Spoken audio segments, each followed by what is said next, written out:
నయీం కేసును సీబీఐకి అప్పగించాలంటూ సీపీఐ నారాయణ వేసిన పిటిషన్పై విచారణను 3 వారాల పాటు వాయిదా వేసింది. హైకోర్టు కౌంటర్ దాఖలు చేయాలని సిట్ను ఆదేశించింది.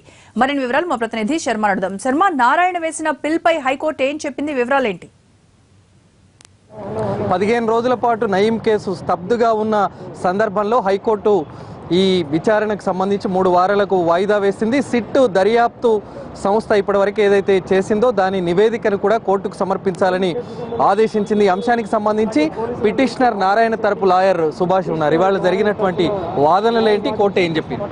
మేము వాదించడం ఏం జరిగిందంటే, ఈ సిట్ ఇన్వెస్టిగేషన్ టీంని ఏదైతే అపాయింట్ చేశారో ఆ ఇన్వెస్టిగేషన్ టీం అఫీషియల్స్కి కూడా మొత్తం అంతా ఇన్వెస్టిగేట్ చేసే అన్ని అధికారాలు లేవు. ఎందుకంటే ఈ నయీముద్దీన్ గ్యాంగ్స్టర్గా ఉండి జార్ఖండ్, మహారాష్ట్ర, ఛత్తీస్గఢ్, ఆంధ్రప్రదేశ్, తెలంగాణ అన్ని జిల్లాల్లో కూడా అతని నేర సామ్రాజ్యాన్ని విస్తరించినాడు.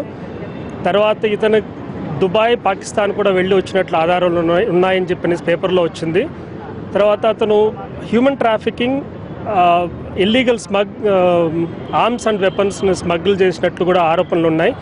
దీనికి తోడు 1000 ఎకరాలు కబ్జా చేసినట్లు, 1000 కోట్లు అతను సంపాదించినట్లు కూడా, అది కూడా active participation of police officials and bureaucrats and పాలిటీషియన్స్తో కూడా కలిసి అతను సంపాదించినట్లు ఆధారాలు ఉన్నాయని చెప్పనేసి పేపర్లో రావటం చూసి నారాయణ గారు పిటిషన్ ఫైల్ చేయడం జరిగింది. ఇది సిట్ ఇన్వెస్టిగేషన్కి ఎటువంటి అధికారాలు లేవు కాబట్టి ఇది సిబిఐకి దర్యాప్తుని బదిలీ చేస్తే సిబిఐ వాళ్ళు బాగా ఇన్వెస్టిగేట్ చేసి రిపోర్ట్ ఫైల్ చేస్తారని చెప్పనేసి కోరటం జరిగింది.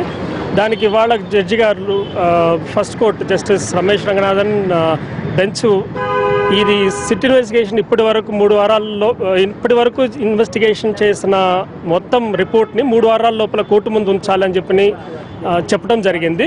మేము కోరటం ఏమైందంటే, ఇది కోర్టు మానిటర్డ్ ఇన్వెస్టిగేషన్గా చేస్తే బాగుంటుంది అని చెప్పనేసి మేము కోరటం జరిగింది. దాని మీద కూడా ఈ రిపోర్ట్ వచ్చిన తర్వాత మేము దాని మీద ఒక నిర్ణయం తీసుకుంటాము. ఇది కోర్టు మానిటర్డ్ ఇన్వెస్టిగేషనా, లేకపోతే కన్నా ఇది సిబిఐకి దర్యాప్తును బదిలీ చేయటమా, లేకపోతే ఏ విధంగా చేయాలి? దర్యాప్తును ఎందుకు అడుగుతున్నారు? సిట్ మీద మీకు నమ్మకం లేదా? సిట్ మీద నమ్మకం ఉంది, కానీ ఏమవుతుందంటే కొంతమంది unified state of Andhra Pradesh and Telangana, ఇంతకుముందు ఉండే విభజన కానప్పుడు ఉండే ఆంధ్రప్రదేశ్ రాష్ట్రానికి సంబంధించిన కొంతమంది డీజీపీ అధికారులు కూడా మాకు నయీముద్దీన్ సహాయక సహకారాలు అందినాయి, మేము కూడా కొన్నిసార్లు మేము అతనికి సహాయం చేశామని చెప్పడం జరిగిన తర్వాత ఇప్పుడుండే సిట్ ఇన్వెస్టిగేషన్ ఆఫీసర్సు ఆ డీజీపీ స్థాయి కంటే కూడా తక్కువ అయినందువల్ల వాళ్ళని ఇన్వెస్టిగేట్ చేసి లేకపోతే కన్నా క్వశ్చన్ చేసే అధికారాలు సిట్ ఇన్వెస్టిగేషన్ టీంకి లేవు. కాబట్టి దీనికంటే సిబిఐ అయితే కన్నా బాగుంటుంది.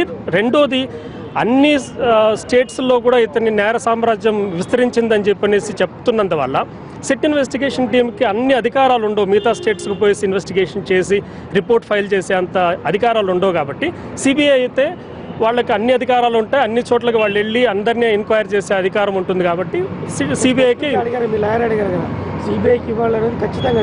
అవును, సిబిఐకి ఖచ్చితంగా దీన్ని ఇన్వెస్టిగేషన్కి బదలాయించాలా, సిబిఐ చేస్తేనే కరెక్ట్గా చేయగలరు అని చెప్పనేసి మేము అడగటం జరిగింది. కోర్టు కూడా రిపోర్ట్ రానివ్వండి, తర్వాత ఆలోచిస్తామని. జాప్యం ఉంది, 15 రోజుల నుంచి కూడా ఎటువంటి విచారణలో పురోగతి లేదు అనేటువంటి విషయం కూడా ఇందులో మేము అది ఈ 15-20 డేస్ ఆల్మోస్ట్ 1 మంత్ నుంచి కూడా ఎటువంటి ఇన్ఫర్మేషన్ బయట చెప్పడం లేదు.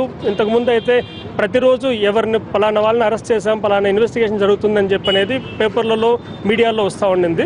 ఇప్పుడు అది కూడా లేదు. ఇప్పుడు అసలు ఒక 1 మంత్ నుంచి అసలు ఎటువంటి దాంట్లో ఇది చేస్తున్నారు, ఇన్వెస్టిగేషన్ క్యారీ చేస్తున్నారు అనేది ఎక్కడ కూడా లేదు. కాబట్టి మేము అది కూడా కోర్టు దృష్టికి తీసుకురావడం జరిగింది. విచారణ సందర్భంగా మీకు ఏమనిపిస్తుంది? సిబిఐ విచారణకు ఇచ్చే అవకాశం కనిపిస్తుంది? అది రిపోర్ట్ బేసిస్ మీద అది ఆధారపడి ఉంటుంది. కాబట్టి ఇప్పుడు మేము చెప్పడానికి మొత్తానికి సిట్ 3 వారాలలోగా ఒక నివేదిక అనేది సమర్పించబోతోంది. కాబట్టి మరి సిట్ ఇప్పటి వరకు 98 మందిని ఎవరైతే నయీంకు సంబంధించినటువంటి అనుచరులు కానీ బంధువులు కానీ ఉన్నారో వాళ్లను అరెస్ట్ చేసింది. మరొక 8 మంది లొంగుబాటు జరిగింది. మరి ఈ విషయానికి సంబంధించి సిట్ ఆ నివేదిక సమర్పించబోతోంది. మరి ఆ తర్వాత హైకోర్టు ఏ విధంగా మరి దీనిపైన సంతృప్తి చెందుతుందా లేదా అనేటువంటిది చూడాలి. ఆ తర్వాత సిబిఐ విచారణకు ఇది మరి అప్పగిస్తారా లేదా అనేటువంటిది 3 వారాల తర్వాత తేలే అవకాశం మనకు